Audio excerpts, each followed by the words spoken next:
दोस्तों, कैसे हो आप सब। आशा करता हूँ आप सब अच्छे और स्वस्थ होंगे। हम भी अच्छे और स्वस्थ हैं। सभी दोस्तों को नारायण नारायण नारायण। आज हम आपको महाशिव पुराण के रुद्र संहिता तृतीय खंड का अगला अध्याय सुनाएंगे। कृपया हमारे वीडियो को ज़्यादा से ज़्यादा शेयर कीजिए, लाइक कीजिए और चैनल को सब्सक्राइब कीजिए। चलो अब हम शुरू करते हैं।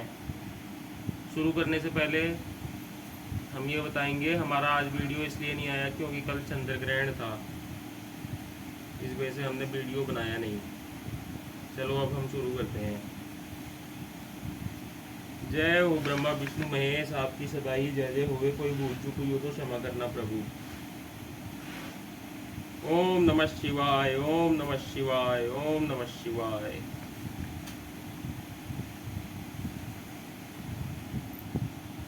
जय हो गणेश जी महाराज की जय, शिव जी महाराज की जय, माता पार्वती की जय, नंदी महाराज की जय।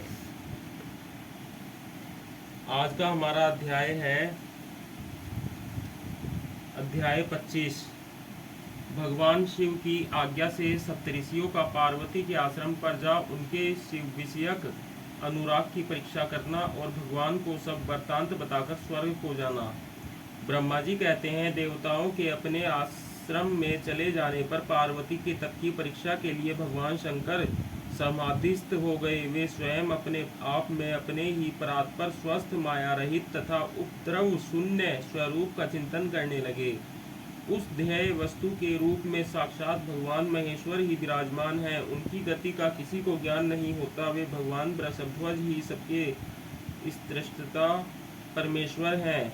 तात उन दिनों पार्वती देवी बड़ी भारी तपस्या कर रही थी। उस तपस्या से रुद्रदेव भी बड़े विस्मय में पड़ गए। भक्ताधीन होने के कारण ही वे समाधि से विचलित हो गए और किसी कारण से नहीं। तदंतर सृष्टिकर्ता हर ने वशिष्ठ आदि सप्तऋषियों का स्मरण किया। उनके स्मरण करते ही वे सातों ऋषि शीघ्र ही वहां पहुंचे। उनके मुख पर प्रसन्नता छा रही थी तथा वे सब के सब अपने सौभाग्य की अधिक सराहना करते थे। उन्हें आया देख भगवान शिव के नेत्र प्रसन्नता से प्रफुल्ल कमल के समान खिल उठे और वे हंसते हुए बोले, तात सप्तऋषियों, तुम सब लोग मेरे हितकारी तथा संपूर्ण वस्तुओं के ज्ञान में निपुण हो, अतः शीघ्र मेरी बात सुनो। गिरजा कुमारी देवेश्वरी पार्वती इस समय सुस्थिरचित हो गौरी शिखर नामक पर्वत पर तपस्या कर रही हैं। मुझे पति रूप में प्राप्त करना ही उनकी तपस्या का उद्देश्य है। द्विजो, इस समय केवल सखियां उनकी सेवा में हैं। मेरे सिवा दूसरी समस्त कामनाओं का परित्याग करके वे एक उत्तम निश्चय पर पहुंच चुकी हैं। मुनिवरों, तुम सब लोग मेरी आज्ञा से वहां जाओ और प्रेम पूर्ण हृदय से उनकी दृढ़ता की परीक्षा करो। वहां तुम्हें सर्वथा छलयुक्त बातें कहनी चाहिए। उत्तम व्रतधारी महर्षियों, मेरी आज्ञा से ऐसा करना है, इसलिए तुम्हें संशय नहीं करना चाहिए। भगवान शंकर की यह आज्ञा पाकर वे सातों ऋषि तुरंत ही उस स्थान पर जा पहुंचे जहां दीप्तिमती जगन्माता पार्वती विराजमान थी। सप्तऋषियों ने वहां शिवा को तपस्या की मूर्तिमती दूसरी सिद्धि के समान देखा। उनका तेज महान था। वे अपने उत्तम तेज से प्रकाशित हो रही थी। उन उत्तम व्रतधारी सप्तऋषियों ने उन्हें मन ही मन प्रणाम किया और उनके द्वारा विशेषत पूजित हो वे मस्तक झुकाए इस प्रकार बोले। ऋषियों ने कहा, देवी गिरजानंदिनी, हमारी यह बात सुनो। हम जानना चाहते हैं कि तुम किस लिए तपस्या करती हो तथा इसके द्वारा किस देवताओं को और किस फल को पाना चाहती हो।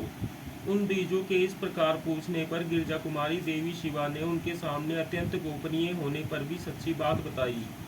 पार्वती बोली, मुनीश्वरों, आप लोग प्रसन्नतापूर्ण हृदय से मेरी बात सुने। मैंने अपनी बुद्धि से जिसका चिंतन किया है, अपना वह विचार मैं आपके सामने रखती हूँ। आप लोग मेरी असंभव बातें सुनकर मेरा उपहास करेंगे, इसलिए उन्हें कहने में संकोच ही होता है, तथापि कहती हूँ। क्या करूं? मेरा यह मन अत्यंत दृढ़तापूर्वक एक उत्कृष्ट क्रम के अनुष्ठान में लगा है और ऐसा करने के लिए विवश हो गया है। यह पानी के ऊपर बहुत बड़ी और ऊंची दीवार खड़ी करना चाहता है। देवर्षि का उपदेश पाकर मैं भगवान रुद्र मेरे पति हों, इस मनोरथ को मन में लिए अत्यंत कठोर तप कर रही हूँ। मेरा मन रूपी पक्षी बिना पांख के ही हठपूर्वक आकाश में उड़ रहा है। मेरे स्वामी करुणानिधान भगवान शंकर ही उसके इस आशा की पूर्ति कर सकते हैं। पार्वती का यह वचन सुनकर वे मुनि हंस पड़े और गिरजा का सम्मान करते हुए प्रसन्नतापूर्वक छलयुक्त मिथ्या वचन बोले। ऋषियों ने कहा, गिरजानंदिनी देवर्षि नारद व्यर्थ ही अपने को पंडित मानते हैं। उनके मन में कुरता भरी रहती है। आप समझदार होकर भी क्या उनके चरित्र को नहीं जानती? नारद छल कपट की बातें करते हैं और दूसरों के चित्त को मोह में डालकर मत डालते हैं।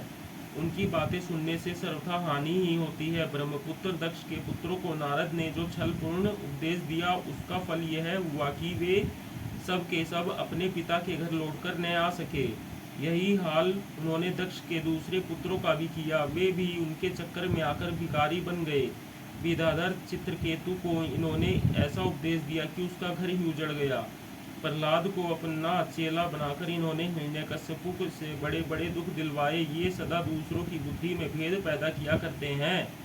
नारद मुनि कानों को पसंद आने वाली अपनी विधा जिसको सुना देते हैं, वही अपना घर छोड़कर तत्काल भीख मांगने लगता है। उनका मन मलिन है, केवल शरीर ही सदा उज्ज्वल दिखाई देता है। हम उन्हें विशेष रूप से जानते हैं क्योंकि उनके साथ रहते हैं। उनका उपदेश पाकर बड़े बड़े विद्वानों द्वारा सम्मानित होने वाली तुम भी व्यर्थ ही भुलावे में आ गई हो और मूर्ख बनकर दुष्कर तपस्या करने लगी। बाले, तुम जिनके लिए यह भारी तपस्या करती हो, वे रुद्र सदा उदासीन, निर्विकार तथा काम के शत्रु हैं।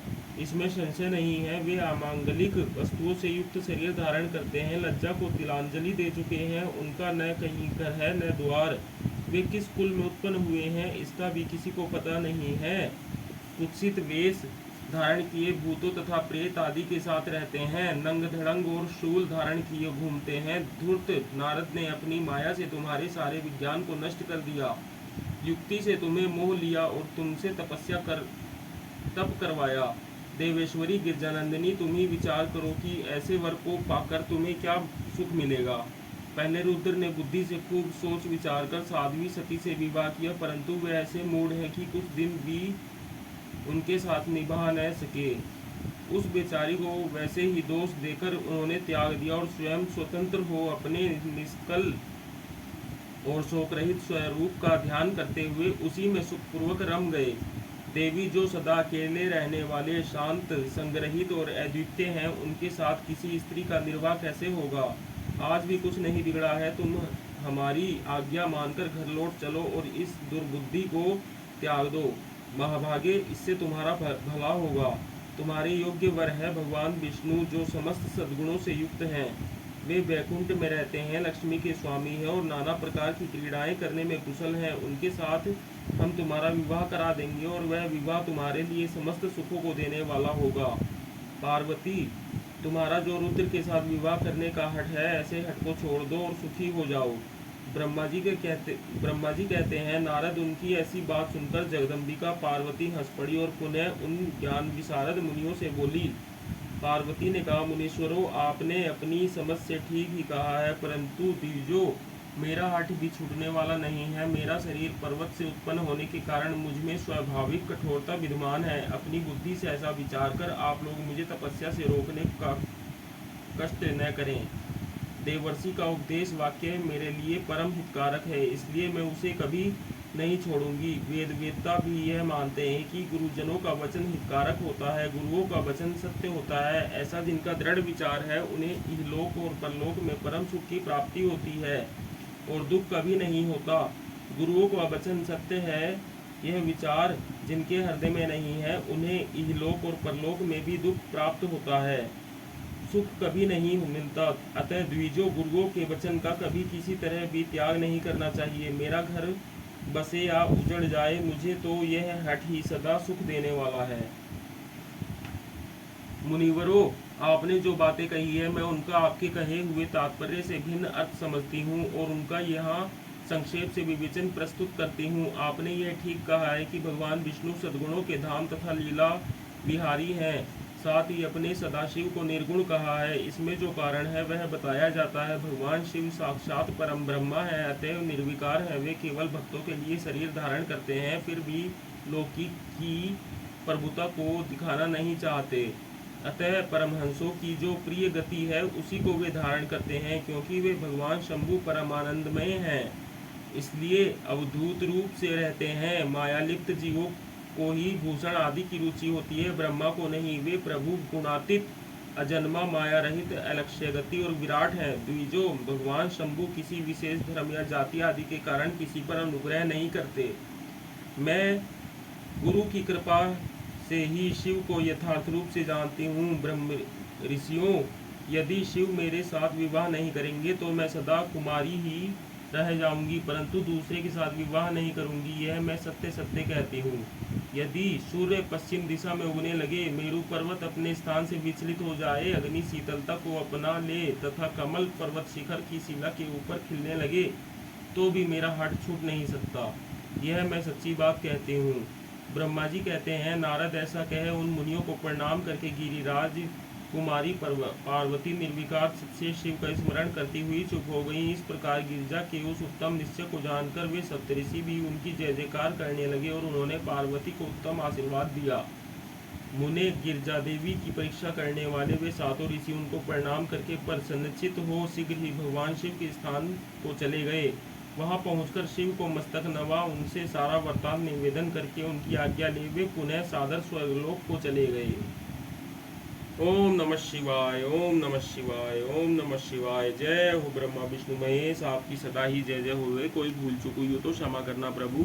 दोस्तों, आज के लिए इतना ही। सभी को नारायण नारायण नारायण।